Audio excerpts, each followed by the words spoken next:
உனக்கு வேணா அதெல்லாம் மறந்து போயிருக்கலாம் ஞாபக மறதியின் காரணமா. ஆனால் மேலே இருக்கிற ரெக்கார்டில் அதெல்லாம் இருக்குது இல்லையா? இப்படி நமக்கு தெரிஞ்சோ தெரியாமலோ நாமே செய்த பிழைகள், செய்து கொண்ட வினைகள்லாம் பிற்காலத்தில் இதுதான் கர்ம வினைகளாக மாறும். அப்போ எனக்கு ஏதோ தெரியல, தவறு பண்ணிட்டேன், இல்லைன்னு நான் மறுக்கலை. ஏதோ என்னுடைய வேகம், வயசு, விவேகம், என்னுடைய தேவைகள், என்னுடைய ஆசைகள் அதை பூர்த்தி செய்யறதுக்காக நிறைய தப்பு பண்ணிட்டேன்.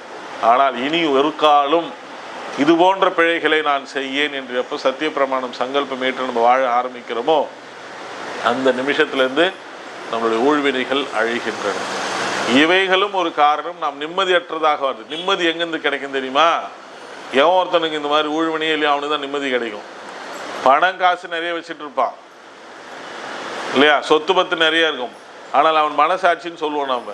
அவன் செய்த ஏதோ ஒரு பிழைகள் அவன் மனசை உறுத்திக்கிட்டே இருக்கும். அவனால் நிம்மதியாக தூங்க முடியாது, சந்தோஷமாக சிரிக்க கூட முடியாது அவனால்.